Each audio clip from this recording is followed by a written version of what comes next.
peace must be our goal and our guide.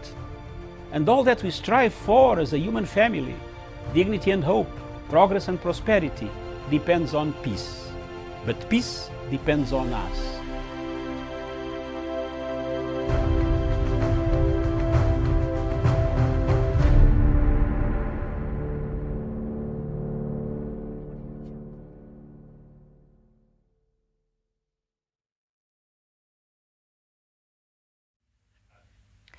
A very good morning to you, and thank you for joining us. Good afternoon, good evening, depending on where you're watching us today, the 5th of June 2020. A lot of things are happening. Countries are looking forward to lifting coronavirus restrictions, and the economies there can't hold the lockdowns and the restrictions anymore. So it's a lot happening. And also yesterday, if you were watching there in the US, there has been protests following the death of Mr. George Floyd. And yesterday culminated into a memorial service that happened there in Minneapolis. And if you watched it, you know, the Reverend Al Sharpton was the one who was leading that memorial. And the preaching there was just something else. Yeah, America still has a long way to go in terms of respecting and the human rights that they keep telling us here in Africa.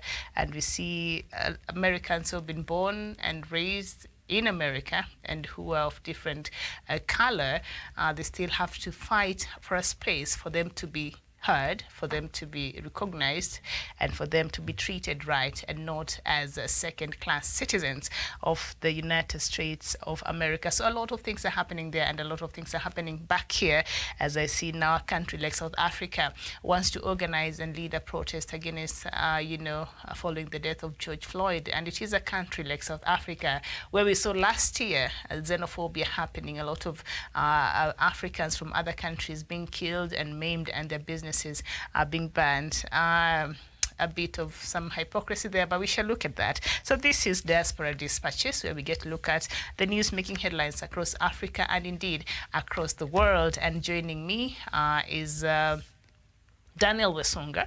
Good morning. Yes, good morning, Miriam Ogutu and our esteemed viewers who are watching us in Kenya and across the continent of Africa. Mm-hmm. So, like I don't know if Doctor is back. We were supposed to have him there. Doctor, can you hear me? Good morning. We don't have him there. We don't have the Dr. Matsanga there. So I don't know. What do you make, before we get into the African news, what do you make of the events there in the U.S.? When I was listening to Reverend Al Sharpton there yesterday speaking and preaching, leading the service, memorial service yesterday, he said for a long time, for over 400 years, you know, they've had their knees on their neck when it comes to the education system, when it comes to the housing system, when it comes to the workforce. The black race has not been treated as equal, so they've always put some limitations and some you know, things that have has hampered the growth and the thriving of the black race there and other races like Latinos and other people that are not white in the United States. Yes, indeed, I believe Reverend Sharpton had a very, very strong message, and it was quite emotional just hearing him bring about some of the tribulation that the Black American community has for so long suffered in America. And his projection of the tribulation does not only affect the Black community, but also other immigrants who have been facing oppression and have been victimized for many, many years in the USA. And maybe if you could just me allow to read perhaps whatever, or rather to go through whatever he said in a very short time. Go ahead. So you go ahead. Okay, there's this clause. He said that years ago, when I went for a march, a young white woman told me, "Nigga, go home." Of course, that is very offensive words. Mm-hmm. But he came and said also that a few days ago, when I was going to a TV interview, a young white woman tagged my coat and told me, "No justice, no peace." So he, according to Reverend Sharpton, is that he said that times have changed, mm-hmm. and perhaps this is the time for the oppressor is up. This is the time that America should stand up and be able to defend the rights of the minority. So he told also the American administration that these demonstrators weren't trying to steal anything, but the justice you stole from them. They were not trying to break a shop, but they were trying and they were interested in breaking the barriers you erected on their paths. And a very, very, very strong message there when he wrapped it up, he said, a man comes from a single parent home and rises to become the president of the United States of America, then you ask him for his birth certificate. Why? Perhaps that he was talking about President Barack Obama. Absolutely. And I've felt it as an African. I've felt it. Like, you have to imagine somebody telling me I have to prove if I'm Kenyan. Like, are you serious? Yeah, remember that was a statement brought about by Donald Trump long before he ran for president, asking for President Obama's birth certificate. When President Obama was running for his first term there in the United States, and he challenged it, and he questioned, and according to him, Barack Obama was born here in Kenya. Barack Obama's father is from Kenya, but Barack was born in Hawaii in the United States. And when he was Reverend Al Sharpton was preaching there, I think he was preaching from the book of Ecclesiastes, I think 3 or something, where there's a time for everything. And so he's saying the time is now, because when you look at what happened there, George Floyd, the American society already was at the cliff. So it just needed something to tip it. And it took the death of George Floyd to bring attention to the rest of the world. What is really happening? That has been happening there in America. And well, they come here and police us about human rights abuses, police us about good governance, police us about justice systems that are open, that are fair. Unfortunately, that is not what is happening over there in America. Do you think over time, perhaps, they will lose their moral authority? Normally they feel like they're the big brother and they have to tell everybody else what to do and how to do it. Do you think they've lost that salt? Yeah, I think one thing the American administration and the American people at large, especially those white supremacists, have to come to terms with is that the current generation of the Black Americans is not the one that we had in the olden days, which could be subdued and be mistreated at their own will and without raising any kind of rebellions against their former slave masters.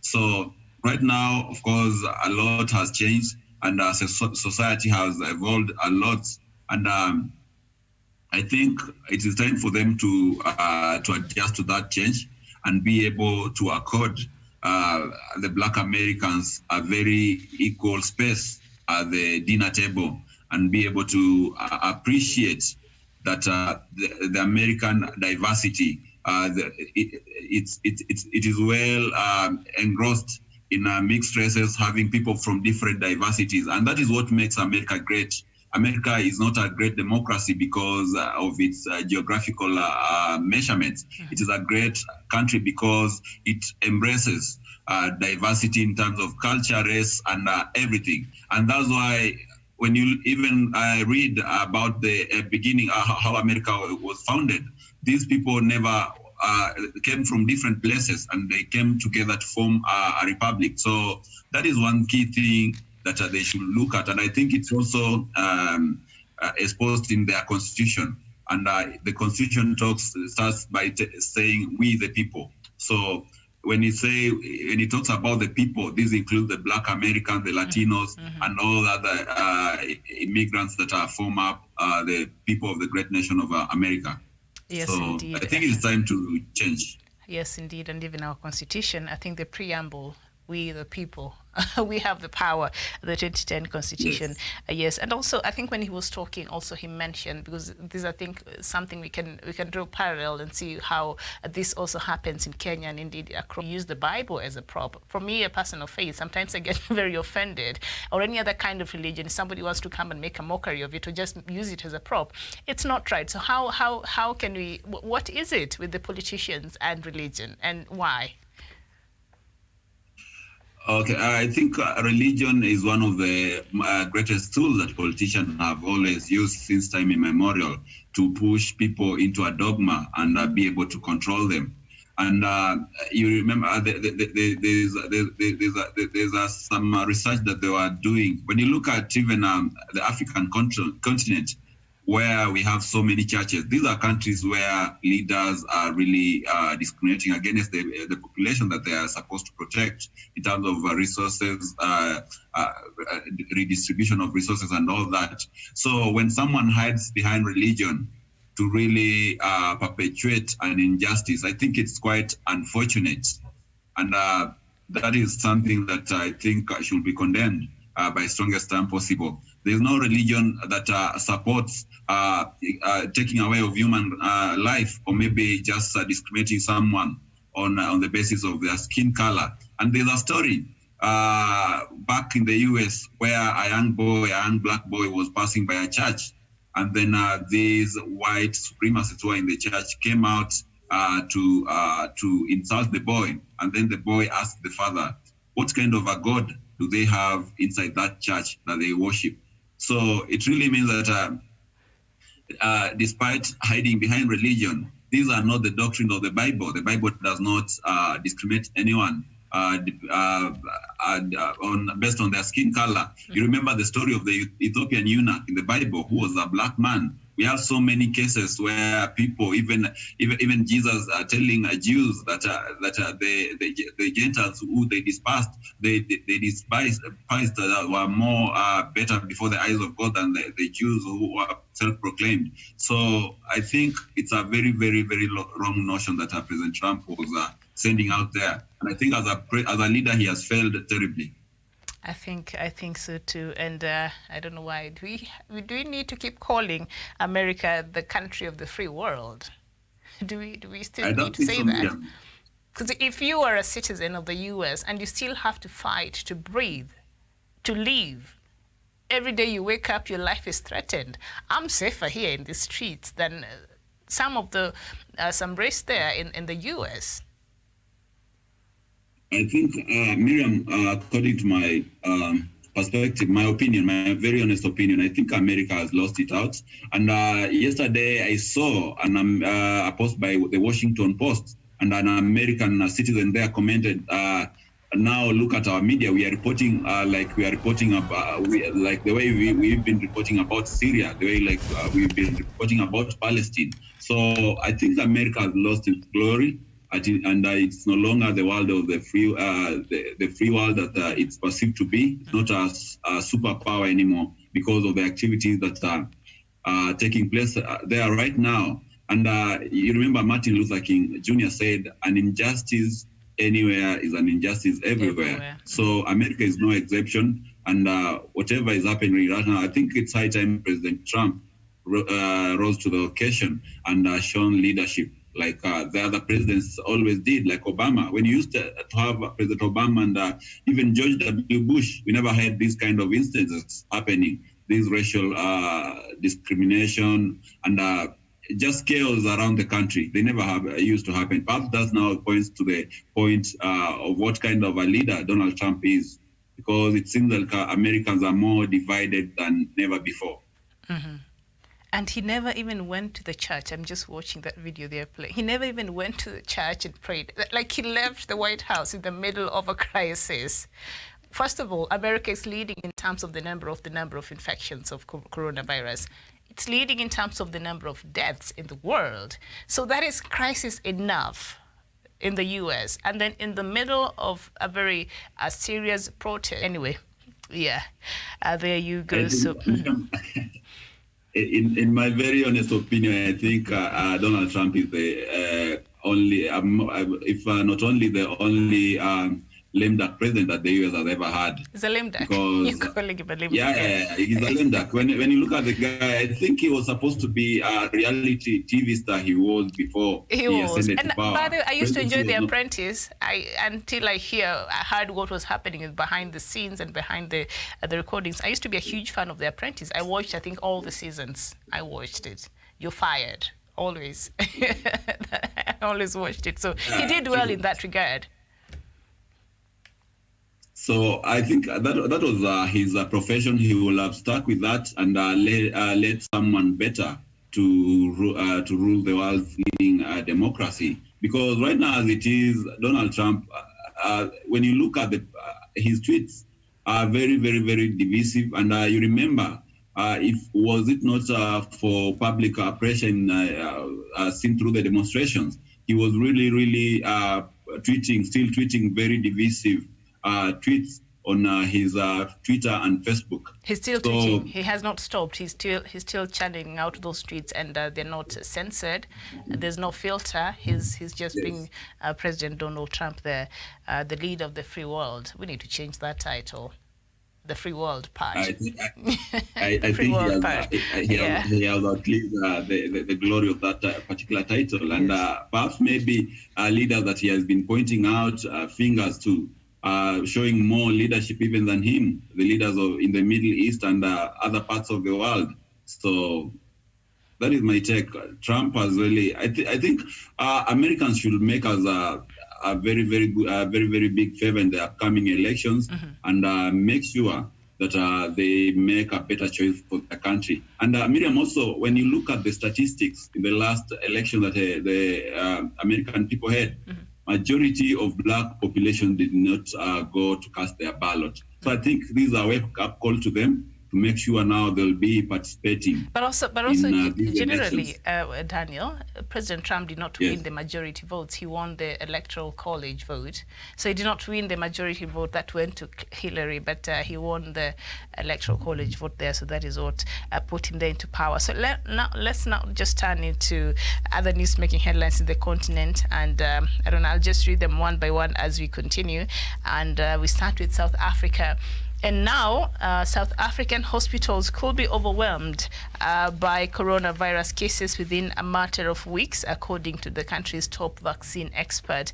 Hospitals in Cape Town are already near capacity, and the infection rate is reported to be rising sharply across the country. The south of the country, doctors in Cape Town are warning that many hospitals there will be struggling to cope soon into the Eastern Cape province if the situation continues. And also, in the morning, you're not here, Daniel. We're looking at the news-making headlines here in Kenya and the latest update by the Ministry of Health.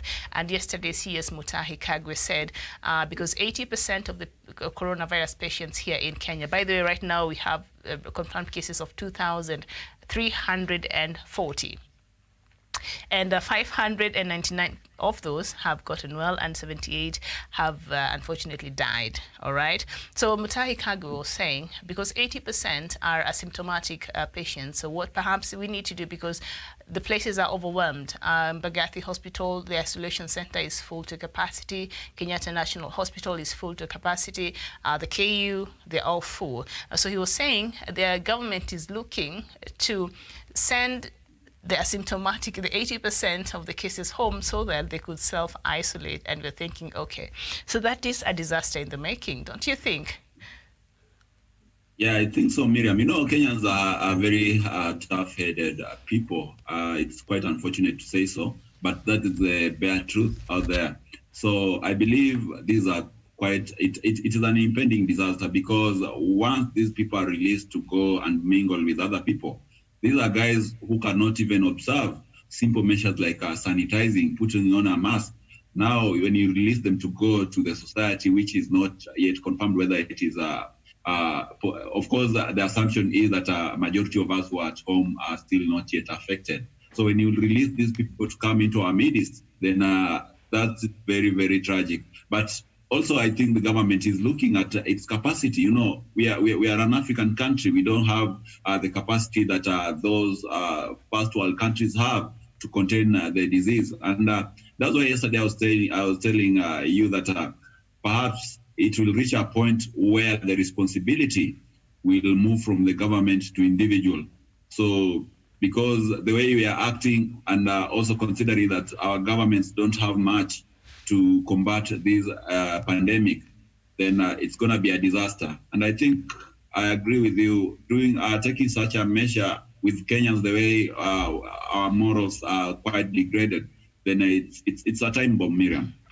All right, so I think that is the same situation there in South Africa. They're overwhelmed. Yesterday here, I was reading an article where it said that they have 27,000 backlog. Those are tests that have not been done, and these are people that have been left to go back to the communities, and there's no telling if they will adhere to these social distancing measures, or they will take care of themselves, they'll wear masks. So by the time they get the results, you don't know how many people would have contracted COVID-19. So South Africa there, the healthcare system is very much overwhelmed. Kenya, it is just full, but we're not as overwhelmed. Like, we cannot compare our cases, with South Africa, which right now in the continent, let me just see the figures there in South Africa. Earlier, I looked at them, and right now the cases there is 40,795. And speaking about South Africa, before I get to South Sudan, because I see a lot of our viewers are present here this morning. Helen Omukoko, thank you so much for watching. Rebecca Machuki, good morning to you too. Or Court Albino Pa Ogiki, you're saying good morning, and a very good morning to you. And Wako Watson, you're saying good morning. Good morning, Bismarck Bura, nice to see you this morning. Emmanuel Malwal, oh, all right. So you're back, and you're saying you have been away on the show due to protests in Shirikat and Jonglei State. And I want to know, because Emmanuel, yesterday we talked about this, information from there says a relative of President Salva Kiir is the one who shot some of these protesters who were, what were they protesting about, and what is the situation right now there? I have, we shall look at the news from South Sudan, but please update me. And Wako Watson, you're saying punchline. Why you never talk about what is going on with Cameroon politics, not about Ambazonians, but all the country? I believe that you know all about Biya regime, and we do, and we talk about it here. You guys have kept it there for nearly 40 years. You don't want Biya to go, because I think if the young Cameroonians would stand up and say, enough is enough with this leader who has been here, an 87-year-old man who can't even, who is already cannot serve the country right, cannot serve the interests of the country right, has been there for 37 years, nearly 40 years. But I don't know, does he, we'll talk about it, but we talk about it here. So, Wako Watson, and I have news from Cameroon. So just keep it here. We shall talk. We talk about all of it, all right? We just don't talk about the Anglophone region by itself, the cases. And Emmanuel Malwal, you're saying South Sudan cases continue to rise to over 1,000 cases, yes. South Sudan cases are at 1,317, if I'm not wrong. And Bismarck Bura is saying that is terrible. Tell the leaders to follow Museveni's method of dealing with COVID-19. Uganda is doing relatively all right. Is it really? Because the cases have gone up. Uganda, it rises there slowly but steadily, and right now they are at 522. And so, and they're opening up the some of the restrictions, so perhaps that also will bring another challenge in terms of dealing with COVID-19. So still staying with South Africa, we are looking at the news-making headlines in the continent this morning, and we will just look country by country as we proceed. I will not read all of them because I'm joined by, for the first time, he's premiering in African News and DIASPORA Dispatches, Daniel Wesonga.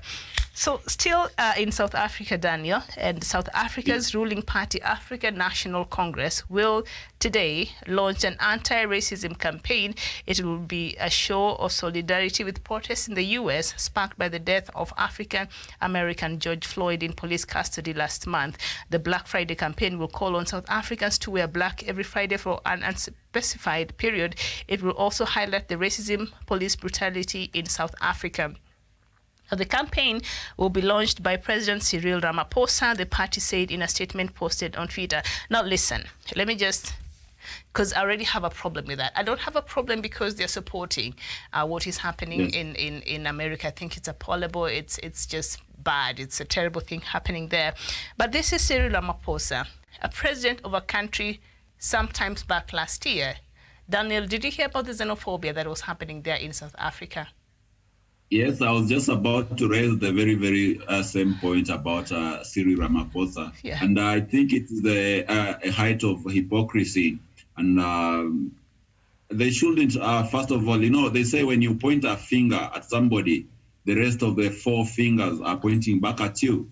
And okay, it's not a bad cause they are pursuing. Of course, I expected more African countries to come on board and really show their dissatisfaction with whatever happened to George Floyd in the U.S. Because as you watch the protests, a majority of the people who are on the streets were not even blacks. A majority of them were white people. Mm-hmm. And that puts a question across the African continent. Why can't we also rise up and demonstrate in solidarity, hold peaceful demonstrations in solidarity with our brothers in the US. You understand, these are people who moved out of Africa to go overseas. They are our kith and kin, and therefore it is our responsibility to stand up for them whenever they're in times of peril and oppression. But going back to South Africa, I think it's the height of hypocrisy. It's just the wrong people to speak about this. I feel like if somebody else if it was another president, not Cyril Ramaphosa. Yes. Do you know how many black-owned, not even black-owned, other African-owned businesses of banned have been? Oh, because that did not happen the first time last year. It has been happening. The xenophobia there in South Africa, and last year I think it's just reached its climax there. Do you know how many Africans lost their lives in South Africa? You are an African from another African country. You go there, you're called a foreigner. When did an African become a foreigner in another African country? Yes, and Miriam, I always believe that charity begins at home. You cannot run to save a neighbor's child from perishing while your own child, your own children live in neglect. And let Cyril Ramaphosa and his colleagues start from South Africa. And even looking at the South Africans themselves, you'll find that there are majority who are living under the poverty line in South Africa. So the government of ANC has not done much in ensuring that people enjoy the shared prosperity of South Africa. So let them first fix their own country before they can show the world how they are standing up with the rest of the Black American people in the US, because these are the same perpetrators of the same acts that they purport to be fighting. Mm-hmm. So it really doesn't add up, Miriam. Yes, indeed. And just to add into this ridiculousness, because I think it's absolutely ridiculous, not that they're supporting, but because they're just turning a blind eye. And whatever have been happening in South Africa, they've not given it as much attention to try to solve the problem. And so they're saying today, South Africans are encouraged to wear black every Friday. I don't know how many people wore black every Friday because a lot of Kenyans died during the last xenophobic attacks. A lot of Zimbabweans died. A lot of people from Botswana and people from especially Zimbabwe, and say a country like, they're suffering. They already have their problems, and they can't, when you go to even the hospitals, even the basic of the medication there, it's not there. So they really heavily depend on South Africa, and they could not do that. They went there, they ran there during, the long, regime of Mugabe. A lot of people, left Zimbabwe because of the tough economic situations that happened. And now you've been in South Africa, you've created a life there, you've built yourself up. Everything that you've worked for the last 30 years was burned to the ground.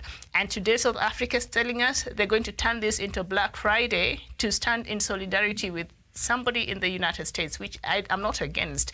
But the level of hypocrisy, the level of selloutness, I don't know how to call it. Yes. That's Uncle Tommy kind of stuff. I don't get it.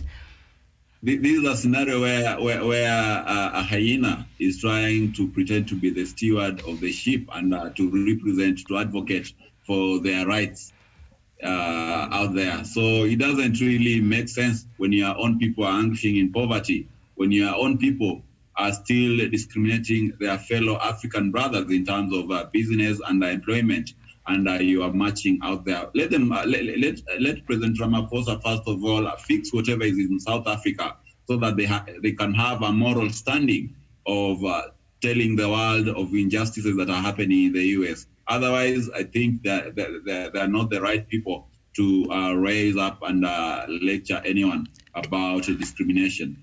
Yeah. I mean, it's just off. President Cyril Ramaphosa, that is just off. The intentions are right, but owing to the history of South Africa and how they've been treating other Black, so now you're fighting for another Black in the United States, and other Blacks, other Africans, other sons of the soil of the continent of the motherland in South Africa have been discriminated upon, you can't even get a job. There are places you can't even live because there are chances that somebody might murder you because they feel you're threatening their job opportunities, you're threatening whatever it is. And this ANC, because it has been in power for now slightly over 25 years, that is the first party, for Black people. What have they done to address, the disillusionment that engulf a lot of young people there in South Africa? Are they, because they've also been accused of a lot of corruption. So the reforms and all that is supposed to be trickling down to the people of South Africa there does not. So the people continue to stay poor. ANC has done nothing to change the lives of South Africans. They continue to advance that system that was left there by apartheid. And so when you go there, you're educated, and you go there and you find job opportunities, and then they just don't look for these opportunities. So when you go there and you start up and you start doing well, now it is your fault. And so I think as much as our President Cyril Ramaphosa, you have all the best intentions, but right now I don't want to hear that coming from South Africa. It's just no. No. Yes, wrong place. Yes, I totally agree with your sentiments. And I think the ANC, when it took power in 1994, it ought to have put up measures to ensure that they put bread on every South African's table, in every household. They empower these people. But whatever we've been having over the years is abrasive corruption and nepotism going on. You read about the Gupta family taking resources almost the entire half of the country. So what the government is doing right now is just trying to do some damage control.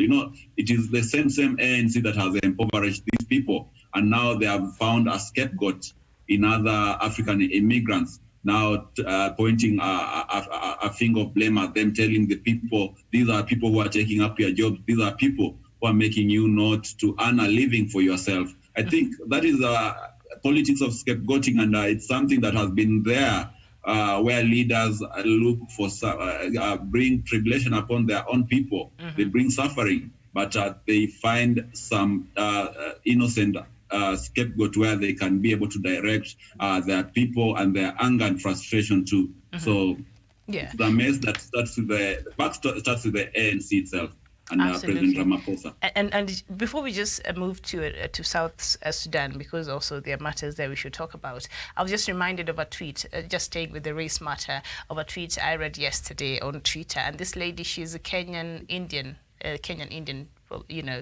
and she says that it's very interesting that you see people here in Kenya, and a lot of people, hashtag I can't breathe.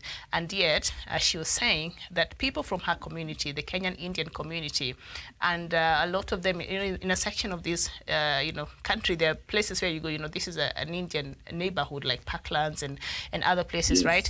They're saying she was saying an Indian landlord will not rent out that house for anybody else.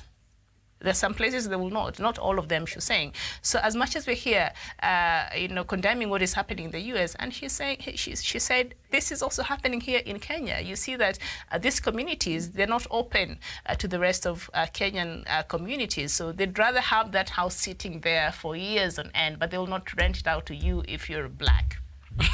She said, if you're from another race. I'm sure they rent it out to a white person, It's very unfortunate, but that is the reality out there. And I think the matter of Indians and other Asians not renting out their property to the black community, we the Kenyans,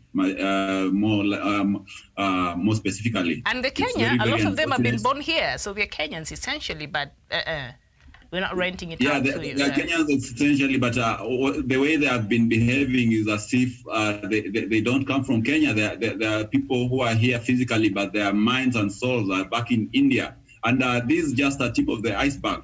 If you want to get the underbelly of this kind of impunity and moral decay is in the employment sector, go out there, Miriam, and ask people who are working for Indians. They'll tell you a lots of very, very unfortunate stories coming there. You cannot be a director in an Indian-owned company. You cannot ascend to certain levels of management because those are reserves of these people. So I think it's something that need to be taken up quite with seriousness, and Kenya and the Kenyan government need to rise up and stamp out this kind of moral decay and discrimination that is going on silently within our community. Because one thing I believe, before the law, we are all equal, and even when you look at the employment laws, they enable anyone to ascend to any particular position in any organization. So let's give equal rights to everyone, and the government, I think the relevant authorities should look into it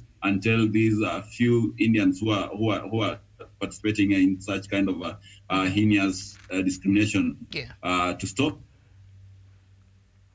Yes, indeed. There, Daniel Besonga there talking matters raised, because unfortunately those are things we deal with here, but here we don't talk about it very loudly. I think it only matters when it happens out there, and yet Kenyans here, a lot of them experience racism in workplaces, in places where these maybe companies are owned by people of a different race. We see that happening here. So I think the death of George Floyd, I think, is an opportunity for us to start doing an internal,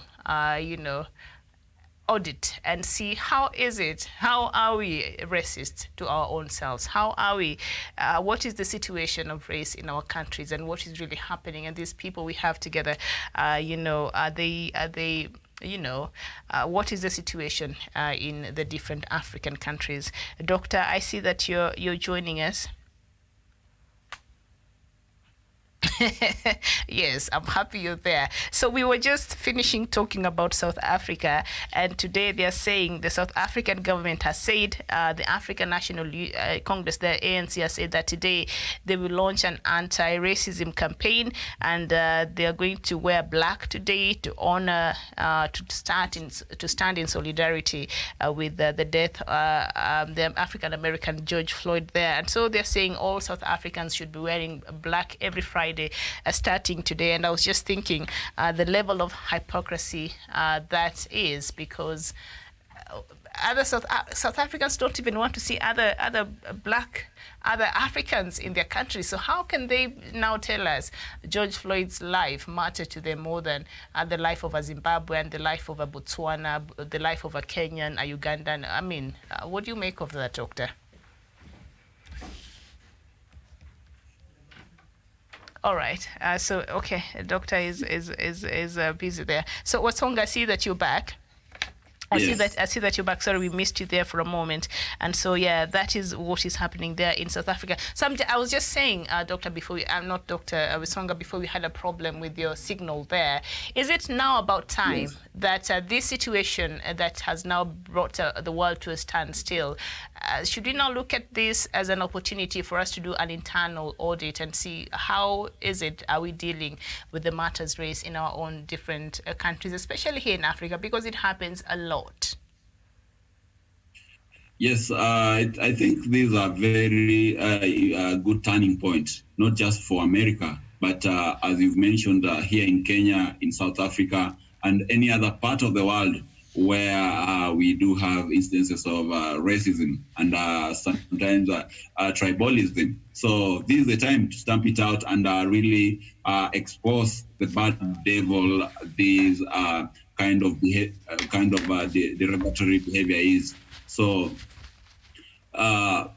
it gives the world opportunity to see. You know, America is the world's leading democracy. If Americans can come out on streets and really demonstrate against its own administration, its own police force for doing such an injustice, then we as an African continent, as an African country, we are challenged to rise to the occasion and really defend the morality compass from these kind of injustices that are always rampage our society, that are always tear apart our moral fabric. So I believe it is time, Miriam. All right, thank you so much. So now let's just move to South Sudan. And Emmanuel Malwal, I see you've given me the update. Thank you so much. You're saying, Miriam, land dispute between Shirikat residents, Lual Marine, who is a distant relative to President Kiir. According to some information, says the Lual, is it Marine or Marine, was beaten up by angry residents. That is what triggered shooting, which resulted into death of 5 people, including women, a woman and an old man. And people have took in different ways. Some ways it is fighting between Bar El Ghazal versus Bor. Now Bar El Ghazal in Jonglei State have attacked as revenge of Shirikat attacks there. So that is an attack that happened yesterday. Was it yesterday or the other day in the morning? A relative of President Salva Kiir there in South Sudan is said to have shot somebody, and now one of our viewers there from South Sudan is shedding some light on that, and you're saying, I have sent you some pictures of protests in Jonglei State to email us. Journalists covering protests in Jonglei State were arrested, detained by security agents. So are you saying, so you're saying the situation is worrying there, Miriam? Okay. How bad is it? Please keep us in the know-how. You're saying the situation there is bad. Journalists have been arrested. Are people protesting today, or it was just yesterday? Because yesterday I know the protests were going on there in Jonglei. Are they continuing today? Please let me know. And thank you so much for that very important information. So still in South Sudan, the Deputy President Interior, Mabior Garang, has resigned, citing insecurity and lack of political will to implement the revitalized peace agreement. Mabior was appointed in March, together with other ministers in the revitalized transitional government of national unity, to implement the peace deal that was signed in September 2018. However, crucial provisions in the accord, including security arrangements, are yet to be implemented, and the government is only partly formed. And the principal peace parties, President Salva Kiir and main opposition leader Dr. Riek Machar, are yet to allocate states among themselves and reconstitute the national legislature months after forming the cabinet. I don't know if you've been following the situation in South Sudan, but me and Dr. Matsanga, this is something, we made it our business. We've been on their face like this before they signed the peace deal. Yes, we absolutely made it our business there, South Sudan. But you feel it will come a point where we will see a lasting peace there in South Sudan, and for whatever, from the information that perhaps you already have, do you feel as though the leadership of South Sudan, President Salva Kiir and Mr. Riek Machar, do they have the will to bring an actual peace in South Sudan? I think South Sudan for so long has been a country which has been walking at the edge of the precipice. And the situation there seems to be delicate. And when I hear reports like the one you just mentioned of a distant relative of the president shooting at civilians, then it's something that really plunges the country in a very, very delicate situation. And it's akin to drumming up, beating the drums of war. And these are things that shouldn't be happening in Africa's youngest nation.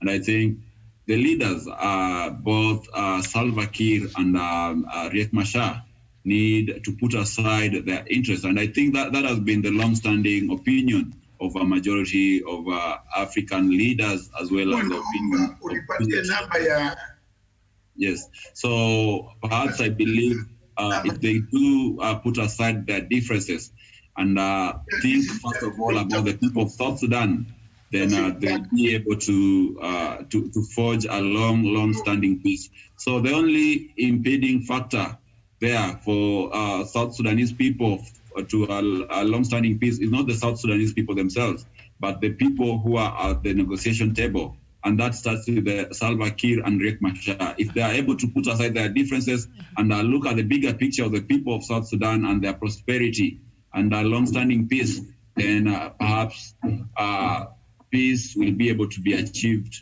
in one way or another, Miriam. Mm-hmm. All right, but you're saying that's very nice, and I think that's wonderful advice there, if at all anybody in South Sudan's leadership could listen. But they have proved time and time again the interest of the people of South Sudan, the interest of the country of South Sudan, the rebuilding of the country of South Sudan is not something that is a priority to them. They had to be forced to agree into a peace agreement that will give way to a unity government, which now pretends as if it's happening, but we see now what is happening there. And then they set the country for a prosperous future, for better, for stability and all that, so that South Sudan can start rebuilding itself. Not even rebuilding, because they went into war 2 years after getting the independence, so they're still setting structures. So they had not even started anything yet, Yes, and so they can start building their own country. Yeah.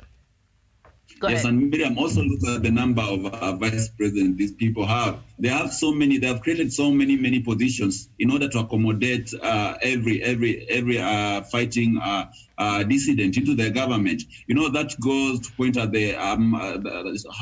just how much greed is there to for leaders of South Sudan to be able to be in the realm of power. So really, it was very unnecessary because you understand when you have so many vice presidents, when you have so many ministerial posts and other departments of government, and the economy of South Sudan, it's a very young nation trying to put up the foundation. When you go to Juba is not better than other African countries, capital cities. So I think it's quite unfortunate, and they need to sit down with a very cool head, fine intellect, and be able to come to a consensus and structure their government in a way that will be able to get rid of these unnecessary costs, reduce the number of people in government, and just be able to chart a destiny of prosperity, ignoring all these other side shows that are there. They're bringing on the table. Yes, and of course, there was a joke there saying that in South Sudan we have more vice presidents, more than the ventilators the country has. Stop. They do. They do. Lord, that's a bad joke. But maybe it's true. I don't know. But, so this Deputy Minister of Interior, Mabior Garang, said that the principal peace parties, President Salva Kiir and the main opposition leader, Machar, are yet to allocate states, of course. And after his appointment, Mabior had threatened to resign from the government if the peace parties failed to implement the security arrangements in 8 months. And in the resignation letter on Wednesday addressed to Dr. Machar, the SPLM-IO leader, Mabior Garang says the SPLM, headed by President Salva Kiir, has no intention to implement the revitalized peace agreement. That is quite interesting. Is it the President Salva Kiir is not interested in implementing, or also Riek Machar is not interested? I think on this one, both, because there has been a report that has come out that was presented to the United Nations, and I see there's also another statement here by the United Nations Commission in regards to the situation right now in South Sudan, and it said the President, Salva Kiir, he would actually prefer the country to be the way it is today, the chaos, the killings, and all of that, because he gets to benefit a lot. Because when you have a situation like that, there's not really checks and balances. Nobody has time to see what you're doing, what is the structure, what is the budget, what is happening, what is coming in, what is going out, because there's no proper channels to ensure checks and balances. So it appears as though, or what that report said, is President Salva Kiir is actually benefiting so much from this chaos. So he would prefer to have the status quo, just like that. Yes, Miriam, first of all, I would like to comment on that from the issue of negotiations. Any kind of negotiations, Miriam, it needs goodwill and honesty. You cannot be coming to the negotiation table in one arm you are holding an olive branch, but back behind your back you are holding another arm is holding a sword. Then there's no trust there. There's no goodwill there for the talks to materialize. Whatever pact you are signing might not materialize, because once you come before the cameras and you are shaking hands, and people think that now this long-standing strife is going to come to a close. But later, off the cameras, you are still pushing your own selfish agenda. Then I think unity and peace in South Sudan could be far from a far dream, something that can't be achieved quite easily at this moment. So until these leaders show goodwill in the negotiation and they come to the negotiation table with one mind, then until then, we shall have a long-standing peace. But for now, I think it's quite a dream. And secondly, for politicians, they thrive more where there are chaos, because where there are chaos, people are not keen to follow whatever is happening. As you said, there are no checks and balances. And amid this chaos, and they say when two brothers are fighting, the neighbor takes away the land. So this is the situation in South Sudan. So they are fighting, the two factions are fighting. We have the beneficiaries of this war between South Sudanese people. So we have people who are getting money to overseas banks. We have people who are investing outside South Sudan, who are buying palatial homes across the continent and in Europe. So all of these will come to light once South Sudan gets a very stable government and everything, peace prevails. But as you said, I believe that is the strategy, set the South Sudanese people against each other so that you find a very, very safe channel to steal away their resources. All right, thank you so much there, Isaac Kwon. I see you writing here and you're saying Kir must go, but why? Kir said you are the guys, you are the ones who are keeping him there. He said if the war would stop, if the chaos would stop, if the killings, even the government, Daniel, let me shock you, even the government has admitted to having its own militia. It has a military, but also it has its own militia. And everybody has militia there in South Sudan, and even the military in South Sudan has a militia-like tendencies. It does not operate like a disciplined force anywhere in the world, and because of the circumstances there. And so, Emmanuel, Isaac Kony, and the rest of you, we were just looking at the resignation of the Deputy Interior Minister there in South Sudan, Mabior Garang. He said that the reason why he resigned is because he does not think that President Salva Kiir is committed to, has any intention to implement the revitalized peace agreement. I don't know what you think you make of that. And I don't know why he's just blaming President Salva Kiir. I think Ben Machar has a big role there. I think both of them. I don't know. You let me know what you think, because I see you writing, and Isaac, you think President Salva Kiir should go like today. And still with South Sudan, the United Nations Commission on Human Rights in South Sudan has accused some political leaders of supplying weapons. Weapons to cattle herders for committing crimes. This week, the United Nations Mission in South Sudan Human Rights Department said in a report that the overall number of civilian casualties attributed to parties to the conflict has declined since the signing of the revitalized peace agreement, which is good news, but better still, they've given out these numbers, about 1,767 civilians who were either killed, injured, abducted, or suffered sexual violence between January and March this year, the majority rising from intercommunal violence. So even in South Sudan, the way we have ethnicity here, which is embedded, especially in our politics, now in South Sudan, it's even much deadly there. And so these sides hide behind, the leaders hide behind their community, and they say, you know what, that ethnical group is trying to fight us. So while it's their own selfish, interest they're trying to pursue, but they hide behind, ethnicity. Can you draw parallels with what even happens in this country, and why do we use our ethnicity to fight one another? Because I think our diversity should be our strength, I believe. Yes, Miriam, and I always say that before the colonialists came and divided us along the boundaries, the ethnic boundaries that we have today, Africa was one people, and people used to, there was generosity anywhere. You could go to a particular village and you'll be welcomed with a lot of generosity. So I think African people ought to change their mindsets. They need to treat their brothers and sisters with some kindness, regardless. And for leaders who are using tribalism and ethnicity to enrich themselves, the people who they are leading need to ask themselves very, very serious questions. When these leaders benefit from the chaos that they cause, do you benefit as a citizen? Do they bring bread on your table? Of course they do not, and you are the ones who suffer the consequences. You are the one who go to war, who lose their sons and fathers in the battlefield. So it's something that people should start with the people themselves. And Miriam, there was a speech that Barack Obama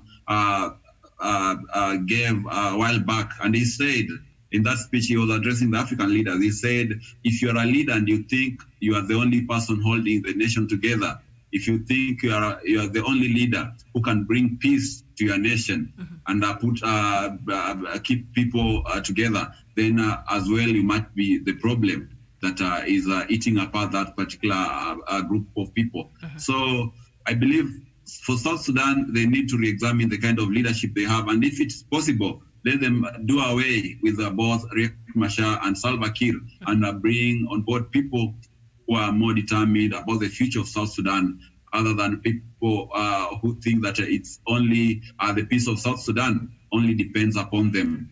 So that is my point on that. And you know what? Those sentiments, Daniel, you just shared there, are shared by millions of South Sudanese. They're tired of these two people. They're tired of the ego that they come with, they bring to the table. They're tired of the baggage that they have, all the rest of South Sudanese carry, because they have shown they do not have the intention and to have peace in South Sudan. They do not have the people of South Sudan in their hearts. That is not what is driving them to leadership. And so a lot of South Sudanese this morning, Daniel, I'm sure will agree with you, and they will be happy to just have a clean slate. President Salva Kiir, Mr. Riek Machar, and all their foot soldiers and everybody up there to be gone, so that they can have a clean bill and start, identifying new leadership that can take this country forward. But hey, we're just saying the decision is with you, Isaac. Even when you say there, that Salva Kiir must go, as I said there earlier, President Salva Kiir said, South Sudanese, you're the ones who are keeping him longer. He does not want to stay there any longer. But as long as the wars continues, as long as the chaos continues, then he will still be the president. But if there can be a peaceful atmosphere that will allow a transition of power and elections to happen, then you will have a choice and choose another person. But if South Sudanese continue to be what it is today, then President Salva Kiir will continue to stay there. That's what he said last year. All right, so you're keeping him there longer than he wants to be. I don't believe that, but that is what he said. That is what he said. I think he's already South Sudan at a ransom, Miriam. See, there he's shifting blame. It's your fault that I'm still here. With one face, he's really instigating the infighting. With so another face, he's posing as a saint who is trying to pacify the country. And he benefits in either way. So I think these leaders are the problem themselves. All right, very well. So let's leave South Sudan alone there. Ed Malual, you're saying Miriam Mabior is resigning outside the country. He's not in Juba. He's not? He's outside the country. How did he travel with the coronavirus? Or is he in Kenya? Because they run here sometimes. But Miriam, one point with these leaders is that despite causing chaos in South Sudan, a majority of them don't live in South Sudan. Mm-hmm. So they set fire there and they run for rescue the other side for their lives. Sure. Yeah. So Emmanuel, you're saying it is time Kenyan government deported all oppositions residing in Kenya to be brought back to Juba. You know what? Yeah. So he's out of the country. I'm not sure if he's in Kenya here or not, but we know a lot of South Sudanese leadership. Kenya gave them a home when they were fighting for their independence. So Kenya was working very closely and hosted a lot of them. Even the late Garang himself, I think, has a home in this country, has a house somewhere, if I'm not wrong, and a lot of leadership there. So I will not be surprised. Hey, we're just trying to help, but don't abuse our help and use it to disengage your country. I don't think that is what Kenya stands for and wants for the people of South Sudan, because Kenya has been very pivotal and very on the forefront in terms of finding solution for South Sudan. But we can do as much. We can't. There's where now the leadership of South Sudan should come out and say, you know what, we got this. As much as you've helped us, but also we have the will, and that has lacked. They have proved that. Yes, and Miriam, there's a Swahili saying that says that a child who is carried on the back by the mother should also show some focus and attempts to learn on how to walk by themselves also. So I tend to agree with you. South Sudan also need to do their homework, their part, to ensure that they bring peace and stability to their country, because Kenya has helped them a long way, set up their republic, assisted them with a number of things, including resources, both intellectual and physical resources to set up. But it is now upon the leadership to come on board and forge peace for their own prosperity. All right. Very well said there, Daniel. Thank you. So we move to Gambia, where Gambian police temporarily banned a demonstration planned on Monday in front of the U.S. Embassy in Banjul to protest police violence in the United States after the deaths of George Floyd in Minneapolis and the Gambian national near Atlanta, the organizer of the rally said Wednesday. So there's a Gambian who is in the U.S., and they want to hold the protest in Banjul at the U.S. embassy there in their capital there in Gambia. I don't know. Do you know the things that even happened in Gambia during even Yahya Jammeh and now the president that is there right now? First of all, he's refused to honor, the promise that he gave to his opponents after he took power. He said, "I'll only serve for 3 years. Then after that, we can go to a fresh election." But he's refused. He realized power is so sweet. I mean, the Constitution allows me 5 years. So that gentleman's agreement is not holding anymore. So the country also is having its own chaos. And now you see, all right, we don't want to deal with that. We have a distraction over there. So let's just face there and say we're going to protest. Are you serious? Yes, actually, I was surprised when I recently read that the gentleman could not agree to the prior deal he had with his allies. And he was perhaps Gambia needed him more in order to accomplish one or two things here and there in leadership. And those are the kind of leaders I've been talking about, Miriam. Those ones who think that a country cannot do better unless they are the helm of the power. I think it's a very, very backward and barbaric kind of thinking that a leader thinks that it's only under their leadership that a country can find prosperity. Yes.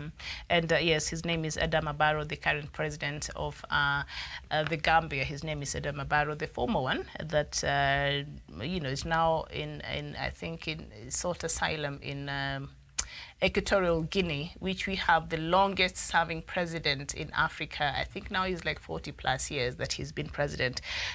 So I'm not surprised that Yahya Jammeh went there for protection. So there you go. But Adama Barrow is the president. So Adama Barrow agreed with these people. We need to remove Yahya Jammeh, but also let's enter into an agreement. I'll only serve for 3 years, and then we can set the country on a better, fair ground so that we can have a proper election. And he has refused. But according to the Gambian constitution, actually the term there is 5 years. So he's not exactly breaking the law, but also he's not honoring, the agreement with the other players there. So now Gambia has been having a bit of unrest sometimes earlier this year and late last year, but we've not had any major protests coming from Gambia lately. Musa Marena, thank you so much. Do you know of the latest from the Gambia? Gambia is one country you don't get information there, easily, but we're able to do that a few times. So it's another case there in Africa. So we move to Senegal, where Senegal has announced it will ease a curfew and lift restrictions on intercity travel following 2 nights of protest. More than 200 people have been detained for questioning by police following spontaneous demonstrations in towns across the country overnight. The protesters had been demanding an end to the curfew introduced in March to fight the pandemic. I feel like Kenya, we are there right now because tomorrow, I'm not saying we're going to demonstrate. No, that is not what we're going to do. I hope not. But people are anxious to hear what President Uhuru Kenyatta will say tomorrow, because a few have had it, like this running home, closing businesses early, affecting the economy and all that. Our lives have been turned upside down, and we cannot blame the government on this because, it's just trying its best to ensure that we are safe, all right? But that has come with a huge cost. So now people from Senegal said enough is enough. This intercity, like the one we have, the travel restriction to Nairobi, they're saying, no, we don't need that anymore. So they protested 2 nights, even they beat the curfew, they did not care. So the government decided to lift up this restriction. So tomorrow, as President Uhuru Kenyatta will be, I hope will be addressing the nation. He's not said he will, but Kenyans are anticipating he might, because the curfew ends tomorrow, the deadline ends tomorrow. The travel restrictions in and out of Nairobi and other 3 counties also ends tomorrow. As a Kenyan, what are you anticipating? Have you been anticipating me? I don't know. I don't know what to want anymore. Yes, Miriam, and I think people need to move away from thinking that they are only one going through tough economic times. And it's unfortunate that people in Senegal have that luxury to demonstrate even after being faced by this threat of coronavirus. they need to act with cautiousness when approaching the issue. There's a story of an old Israelite Jewish family which was living in some condition which maybe they perceived that they were poor. And this man, he lived with his family and they had some chicken and some goats. So one day he went to the rabbi and he told him, man of God, I'm living in such deplorable condition and I think life is tough. So whatever the rabbi told the Jew is to go take your animals from where they sleep outside, the chicken, the goats, and bring them into your house. The next day he was again at the rabbi complaining how things were not, the animals had caused chaos in his house and life was even more worse than it was before. So what people need to realize sometimes, it is not that the condition that we are in are bad off than what other people are having. Other people might be undergoing a lot of very deplorable conditions that we do. So it's upon us to persevere a little bit longer, but with the promise that our health is well catered for, our safety as a people. I talked yesterday saying that we can revive the economy after COVID-19 is over, but you cannot bring those lives that are lost during this time period. So that is what people should put in their minds before taking any decision. Absolutely. So Kenyans are anxious. So we see here, Senegal, they became anxious until their patience could not hold anymore. So they took to the streets. They protested for 2 nights straight, and the government decided to lift some of these restrictions. So I'll just be sitting here with my watch checking and the statistics there from Senegal 1 week from now. I want to know where the country will be after the opening and the lifting of these restrictions. And Musa Marena, thank you so much. You're very helpful here. He's really updating me on the situation there from the Gambia, and he's saying today markets and mosques will open and president will visit his home village today. Gambia is free from coronavirus now. All right, so that's a good thing. And you know, speaking of which, president there of Gambia, Mr. Adama Barrow, visiting his village, is that not what a lot of Kenyans would want to do should the restrictions be lifted? Yeah, the people who are used to traveling to the village every weekend, every once a month or whatever it is, and we'll take this corona back to the villages in Dabs, don't you think? And it will be a disaster, Miriam. You know, what people are waiting for is the government to open up so that they can dance to their own death traps. Because I understand the hysteria that will be out there, and in one day you'll be surprised on how much the numbers will have risen in our daily reports, COVID-19. So, as I said earlier, we need a lot of carefulness as a country, as a people. We need to be patient. We need to understand that the government just does not take measures out of oblivion. These are measures which have been thought over, and experts have really done an evaluation of the situation as it is and put across the recommendations. So there's no need to hurry up. Even opening of schools, even opening of places of worship, there's no hurry, Miriam. I don't see reason why we should hasten up the opening up of the economy. All right, thank you so much. And the African Union, the African Union is still there, it still exists, has started an ambitious initiative to increase testing for coronavirus across the continent. The aim is to take the total number of tests done by up to 10 million over the next 2 to 3 months. To date, more than 160,000 cases have been confirmed in Africa, with 4,600 deaths. But experts fear many cases could be going undetected because of low testing rates, which are some of the lowest globally. Now, the African Center for Disease Control and Prevention says about 2.5 million tests have been conducted so far.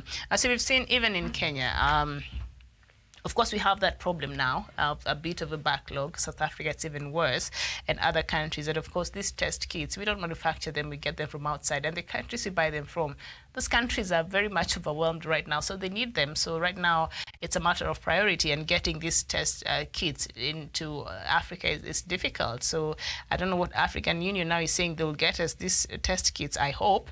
If they can, then that would be very nice, so that we can increase, But Miriam, if African Union itself and its leadership cannot help a majority of African countries to hold a free, fair, and credible elections, you saw what happened in Burundi the other week.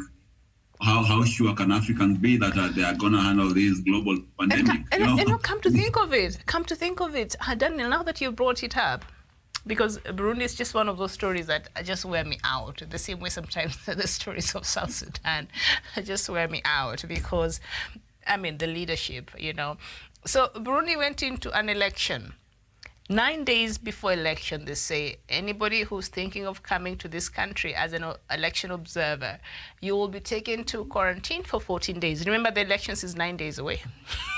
So there was no election observer. And the Catholic Church in the country that acted as an observer said a lot of malpractices. Dead people voted even up to 5 times. Because there's nobody there to monitor, and we know Burundi's freedoms have been infringed there. I've not heard African Union say anything. I don't know, maybe I've not checked their tweet, but I've not heard them say nothing. To me, that was not an election, Miriam. It was some kind of circus, or maybe, I think, just a mediocre show for cameras, just to maybe send a perception that, oh, come on, look here, there's something, some election that happened here. But when you look at it in substance, nothing really happened there. And I'm also baffled that the AU has kept mum, only to rise up now telling people that they want to test us for corona. How do you even test people who do not have even confidence in you? Mm-hmm. So I think on my part, let the AU first of all do whatever mandate they have been given by the African people before they can think about testing us for corona. Mm-hmm. I've just remembered there was a comment here. Oh yes, by Bismarck Bora. I don't know if you're still watching. He commented much earlier, and he's saying we are in real trouble. And he's saying any news about anti-COVID-19 Madagascar product. I don't know, but what I know is, that the cases there in Madagascar right now are approaching 1,000 cases, and confirmed cases right now is at 957. And by the time President Andry Rajoelina was saying that Madagascar has a solution, the country had not even reached 200 yet. So I don't know what went wrong. And I think we talked about this earlier with Doctor. I just don't understand. Do we still continue having hopes that Madagascar can give us the solution? Because it appears it's getting overwhelmed there by the rising numbers there of COVID cases every day. I think the only thing that perhaps could have been done, and at a very early stage, being by, of course, facilitation of the World Health Organization, was to test and ascertain if the medicine from Madagascar was truly effective. So from then we will have known if whether people are taking the right medicine to combat COVID-19. But now, because the AU was playing ping pong games and hide and seek with this topic. Not even hide and seek. They went and they hid completely. They didn't even want to be sought. They just hid. So we cannot really draw conclusions from the effectiveness of that particular medicine. But as it is right now, they are being overwhelmed, and perhaps now we could say, maybe from the layman's perspective, that perhaps the medicine now was not that effective. It could have assisted in some way. The way people, just locally here, the way people take ndimu, they take garlic and all that. But effectively, I don't think it is quite efficient. All right. Judging from the rising numbers there of the COVID-19 cases in Madagascar, and I've always thought, I was open to the idea, but I don't know, from what we see now, perhaps President Rajoelina was made the announcement a bit prematurely. He even gave it to other African countries as gifts. I think a few countries took that, and even Tanzania, Magufuli himself said he'll send a plane and get a few. I don't know if he already got the bottles there, because he's saying Tanzania now is almost corona-free and everybody is welcome and it's business as usual there. It's a lie. Yeah, of course, Miriam. I do. As an investigative journalist, I do talk to a lot of Tanzanian people. And early this week on Monday, I spoke to a friend who is in Zanzibar, and the island has a very, very serious COVID cases going on there. And actually, they are even afraid of getting out of their houses, despite the assurance from Magufuli and his leadership that Tanzania finally is containing COVID-19. And also yesterday I talked to another friend in Tanzania, and they tell me the situation there is not getting any better.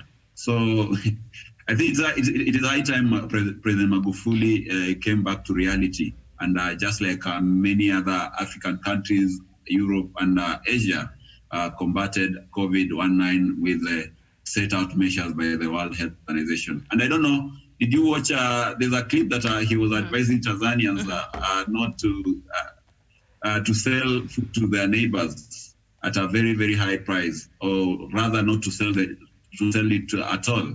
So I don't know what you make out of that. I don't know, President Magufuli, sometimes it's even difficult to figure out his intentions and the things he says very sporadically. He does not think, it appears sometimes he doesn't think them through. Remember when he came in so strongly after Kenyan president said there will be increased surveillance in our borders because of the high number of positive cases of COVID-19 in the Kenyan border, especially that which Tanzania. And so the president, Uhuru Kenyatta, closed the border with also Somalia, and also the same has been happening, but there's been some partnership with the Ugandan government. There are issues there because we see our truck drivers, they're complaining every day.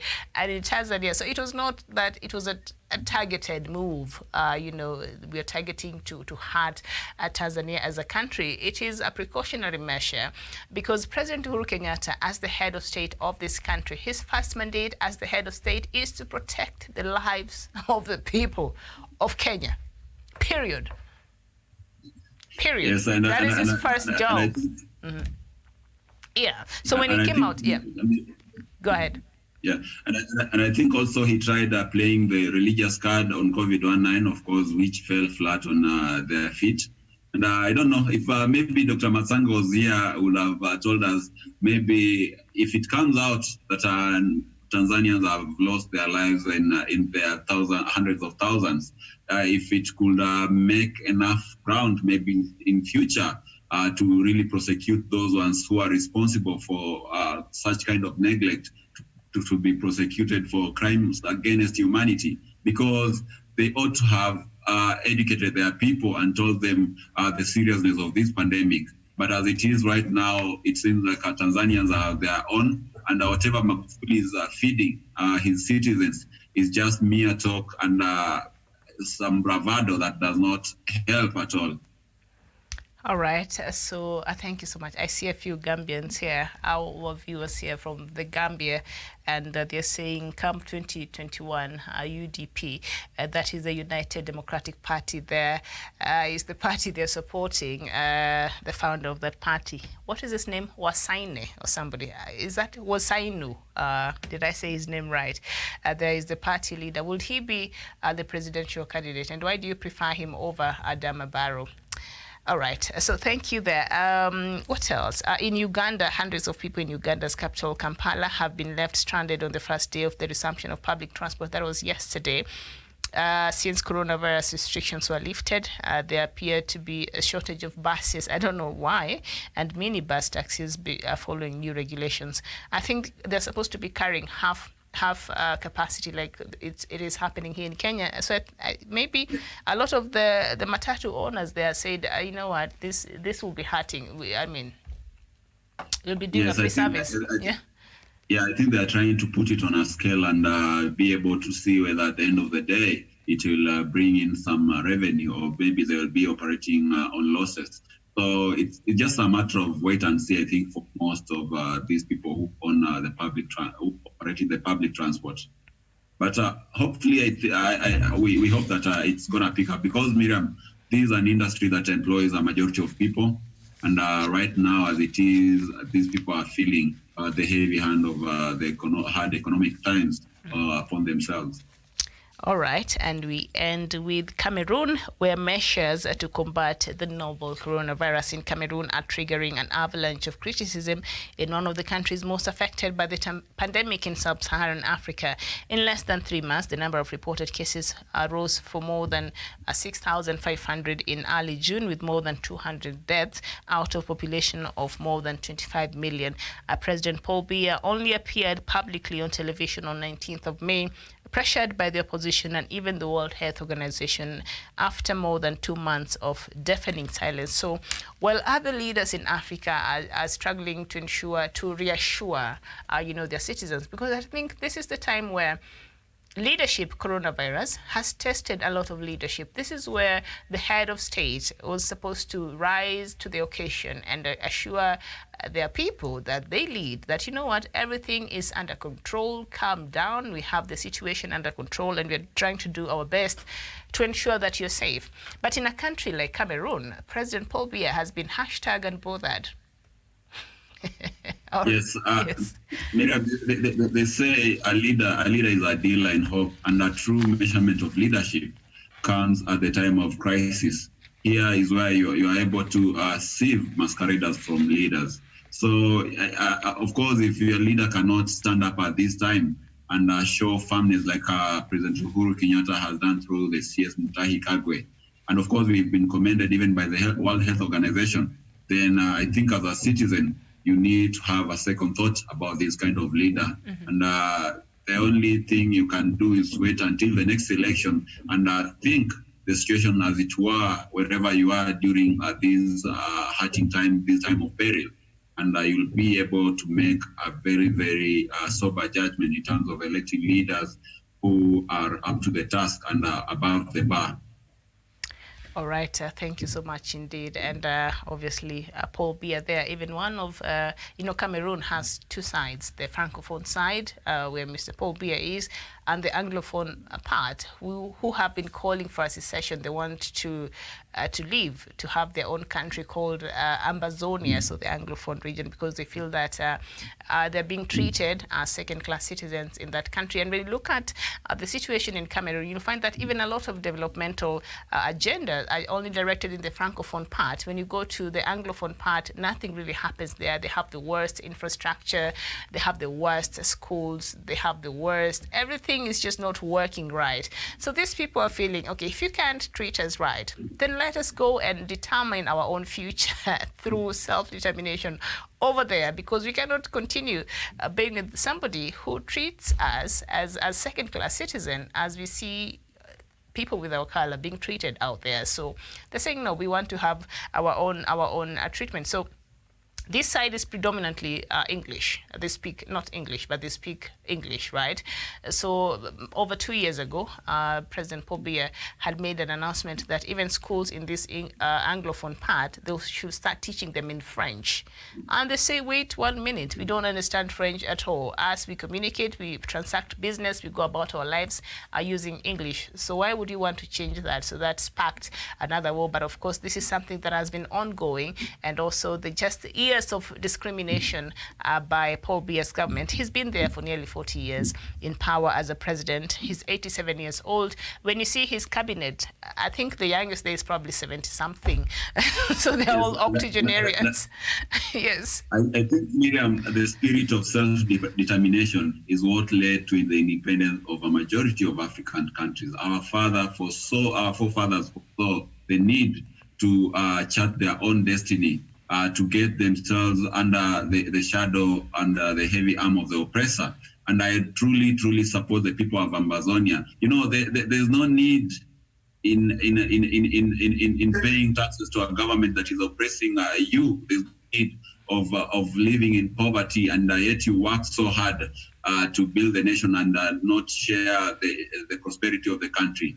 So I think the people of Ambazonia deserve better. The people of Ambazonia need to chart their own future.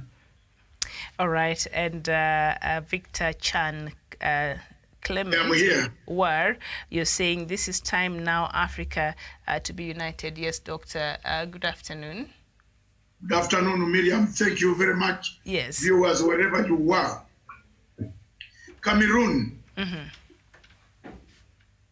Resolution 1608, underline from this today. Resolution 1608 of 1961 gave Ambazonia, the southwestern Cameroon, the right to self-determination under the United Nations General Assembly. That decision was supposed to be seconded to be taken to the United Nations General Assembly for ratification, such that Cameroon, the Amazonian people, can get their independence, a state of their own. If you look back in 1884, the partitioning of Africa by Bismarck, you find that parts of Cameroon were Anglo-speaking, is English-speaking Cameroon, and there were for centuries and centuries. Also, French came in to take over during the time of partitioning of Africa, and they changed the territories. So under 1608, and I mark this all the time, a two-state, tier state was preferred by members of the United Nations General Assembly. A referendum was conducted. The people of Amazonia voted yes to get out.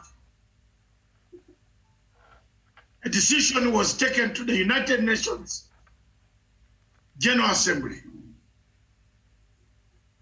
And that is exactly from that time, successive governments in Nigeria, military coups and upon military, they never wanted any resolution brought to the United Nations Security Council, because Nigeria itself faced the Biafran conflict. If they took this resolution to the United Nations Security Council for ratification, it means you have to take the resolution of Biafra for ratification. So successive governments in Lagos, now Abuja, headed, including the lumpen called Obasanjo, a money-hungry man who has never served Africa apart from selling Africa, delivered a blow to the people of Amazonia. Today, as we sit in Amazonia, the suffering, the untold suffering, not 2 years, 4 years ago, the government of President Paul Biya forced the English-speaking Amazonians to speak French in the judicial system of the court. Schools to teach French, courts to open, and the lawyers had to speak French. And that forced a rebellion. The people of the English-speaking refused. Paul Biya cut off telephone links. Paul Biya cut off money transfers, cut off medical supplies. The country came to a standstill, left the people of Amazonia to die, the children. For 4 years, the children of Amazonia have never gone to school. The women have been running in the bushes, running away from the notorious army, La Brigade of France, tortured, maimed, killed, slaughtered, raped, defiled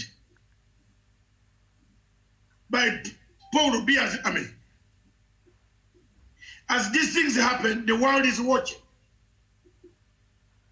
The type of atrocities that Paul Biya has committed is beyond a mere rhetoric of human rights abuse, but is a genocide.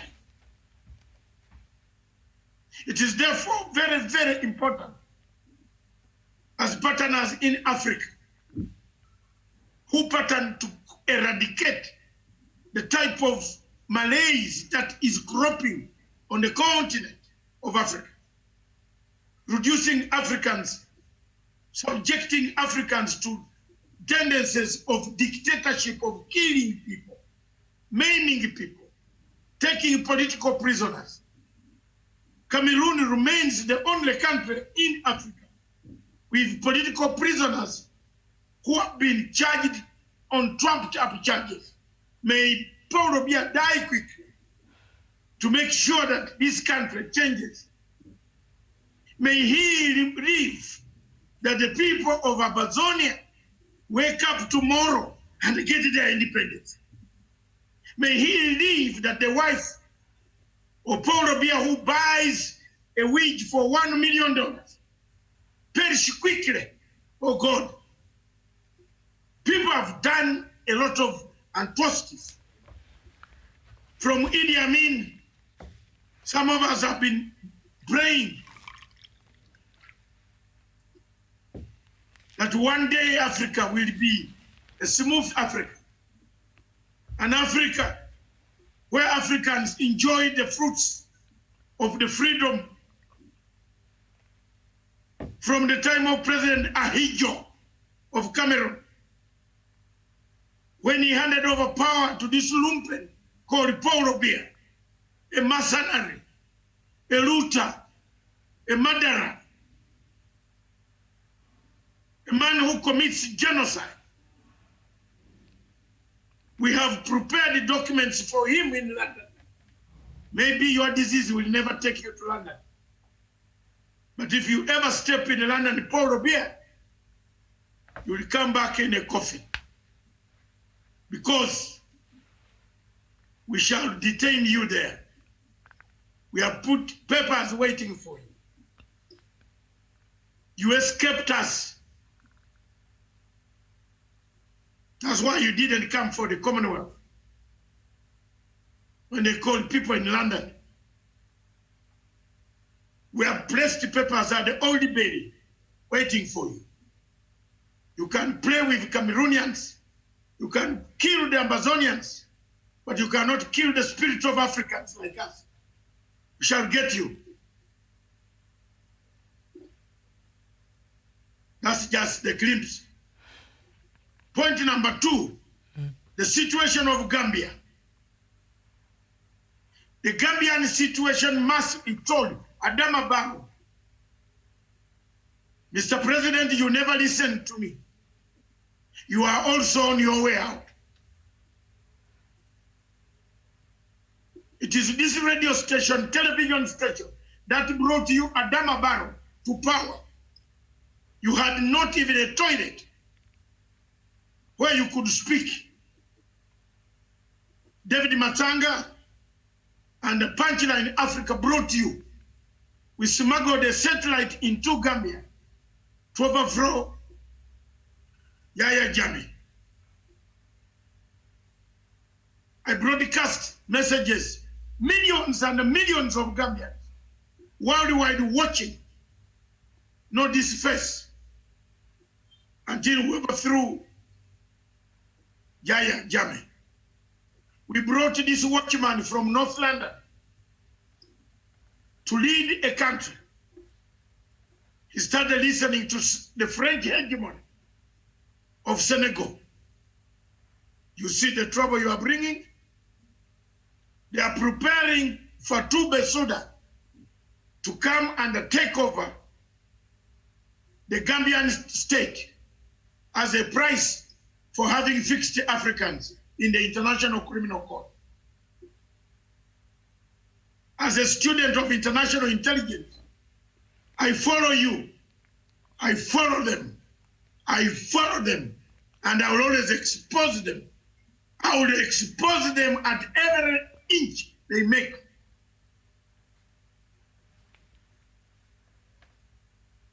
That's the Africa. We are again pulling our legs on Sudan, South Sudan. It is a catastrophe, a katogo called mixture of matoke and beans and meat called katogo in Uganda. Someone is telling someone that don't take steps to ratify certain things. The war is slowly, and gradually coming back to South Sudan. Mr. President, President Museveni, you are watching. I've just tagged you on Twitter. Watch me. South Sudan is pulling back into a fight. The international community should come to help South Sudan. The entire cabinet is COVID finished. 3/4 of the cabinet is COVID-19. They are in trouble. They need help. There's no need of beating about the bush. After all, they also survived on our blood. The blood of the people of Kenya, the blood of the people of Uganda. The sacrifices that most of us made by crossing the Lord Resistance Army from Eastern Equatorial to Western Equatorial. There would have not been a state in South Sudan. And let people know that from today. The suffering that some of us took on that tedious journey of convincing killers to cross over from Eastern Equatorial to Western Equatorial paved the way for a peaceful South Sudan for some years. Those watching, I'm not PLO Lumumba. I'm not a rhetoric. I have suffered. And therefore, it's God who has kept me to be where I am. And I tell the truth. Africa must prepare against regime change. A very bad regime change is creeping, coming back. We are lucky that George Soros is busy funding to kill fellow Americans. But once he finishes killing the fellow Americans through a cruel court and the proxies, I hear of cruel court wants also to make a rebuttal, make it. Then I will bring more. I hear Billy Kigai, you are also trying to make something. You, Billy Kigai, you fixed the people in the ICC. Who doesn't know you? We know you, but we only respected you because you are Kibaki's relative. Wacha tukwambie leo. So, tembea mzuri. Tisha watu hapa. Mnatisha uhuru kila siku, kila mara. Tisha uhuru, tisha watu. Wewe Billy Kigai. You have never seen us share land titles in current.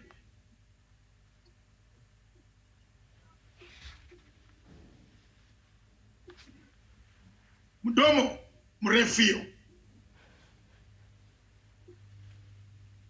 The things in Africa must be told. You cannot frustrate Uhuru Kenyatta day morning, afternoon, Uhuru Kenyatta, evening, Uhuru Kenyatta, morning, Uhuru Kenyatta.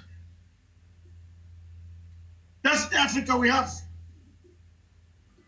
On 18th of February, I wrote a letter to all African heads of state that Corona was coming.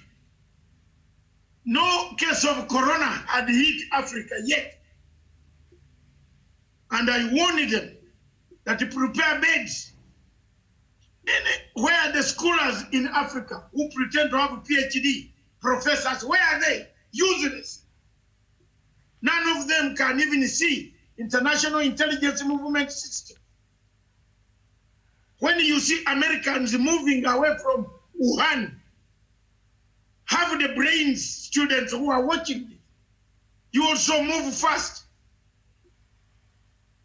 There's something that the Americans knew, which turned up to be not good, and today they are quarreling on the way from the market. The World Health Organization Director General is purely a thief, a common village thief.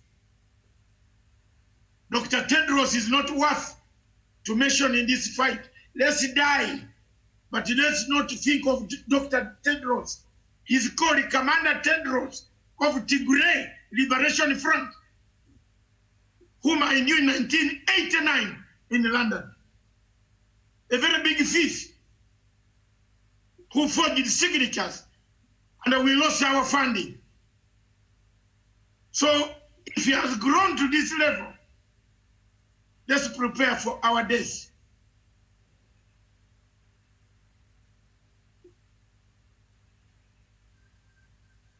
This television station does not tell lies, neither do we distort. And that's what my people do. I want to thank Miriam. I want to thank all of you for doing the same. When I'm not there, tell the truth. There is nothing we shall hide. When shall we tell the truth? That we open this town today. We open in Nairobi today. We open and then prepare for dead bodies. Open.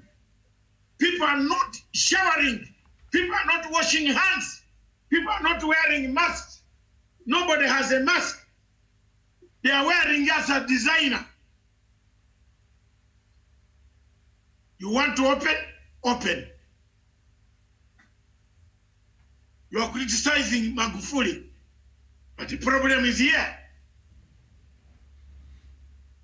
I've been listening to Magufuli. Wesonga says, maybe Dr. Matanga would be here to say. I want to say it now. Tanzania is a great country. The people of Tanzania are great people. They have helped East Africa and Africa in the liberation struggle. But there is something, a sickness of waiting for a leader to tell you what to do, is what has caught the Tanzanians.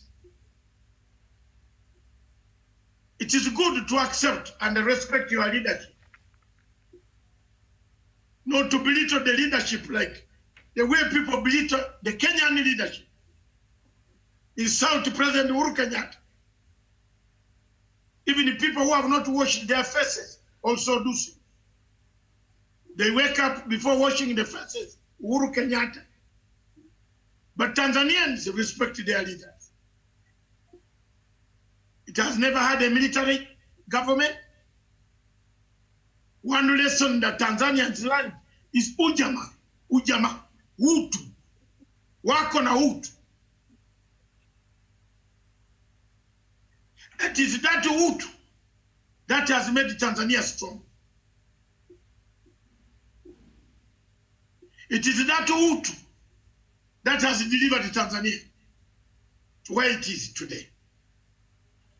But if it has gone beyond the excesses of Hutuism, Hujamaism, that each person calls him, each one comrade,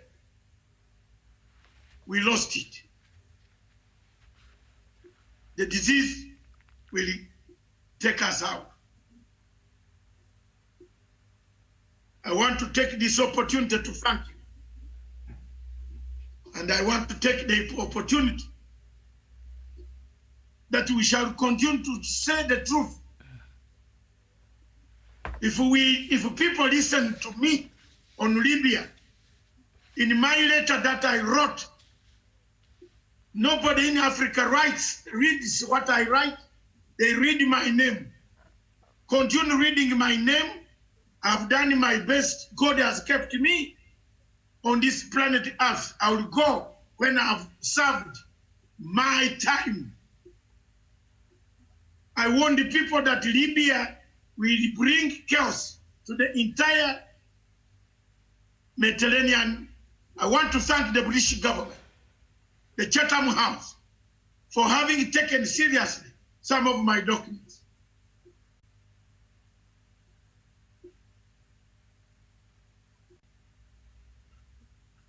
On Somalia, I wrote a document which the British government used to stage a conference. I got an acknowledgement note that thank you.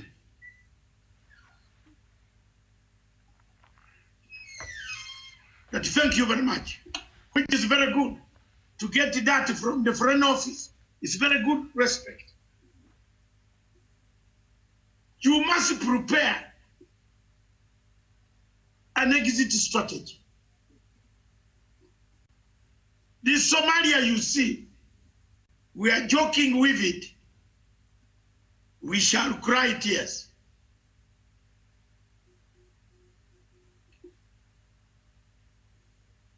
A conflict cannot be healed. There are two things that they can do, and let UN allow us to do it. The country like Kenya and Uganda, we have troops enough to pour into that region to seriously fight the insurgents. Like we did in Iraq. Is Iraq not all right? Is Iraq not all right? Why was the war in Iraq won? It's because they took the numbers, the boots on the ground that outnumbered the insurgents. In Somalia, we are playing with it. It's like we are just having a football match where we score each other, ourselves. If they allowed Uganda to take the troops, over 30,000 to 40, tuingie Somalia, tutupe watu hii kwa Indian Ocean, walai. We stabilize the region and come back.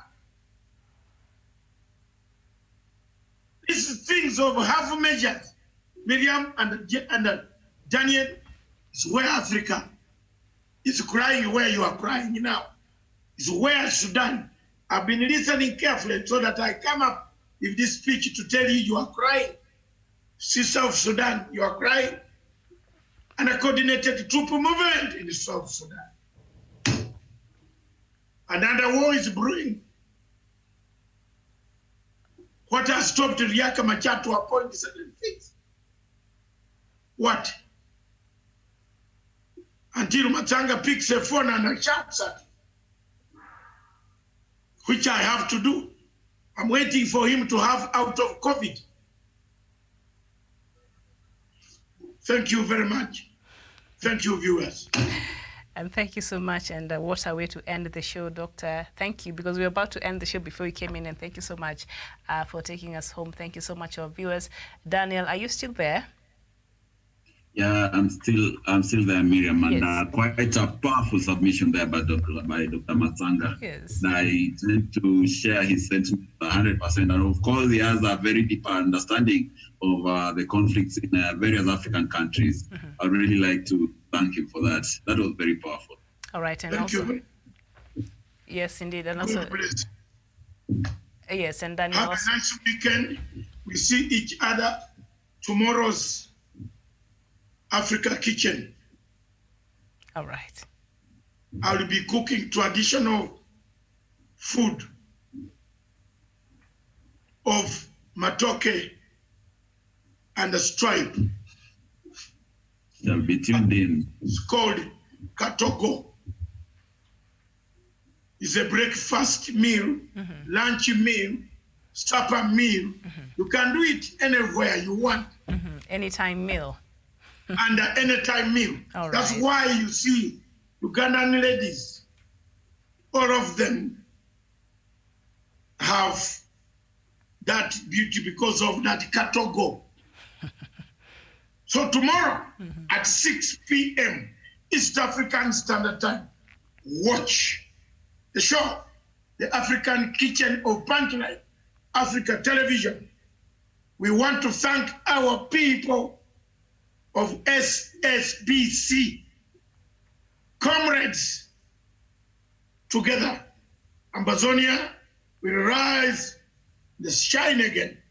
Never will I leave you away from near across the bridge. We shall deliver Amazonia. We shall liberate you till you become the 56th country in Africa. You have no links with French mercenaries. They can have their Yaoundé, you can have your Boa. Thank you. All right, thank you so much. So join Doctor tomorrow for the African Kitchen. I will see you on Sunday for Africa Showdown. Daniel, thank you so much, and thank you so much to our viewers and all of you who participated in this show, who communicated with us, who texted there, and thank you so much for the information that a lot of you have been bringing in. Emmanuel, and also one of our viewers from Gambia there. What is your name here? Musa Marina, thank you so much. You've been helpful today. We'll see you on Sunday for Africa Showdown, but join Doctor tomorrow for the African Kitchen. My name is Miriam Ogutu. Good afternoon to you.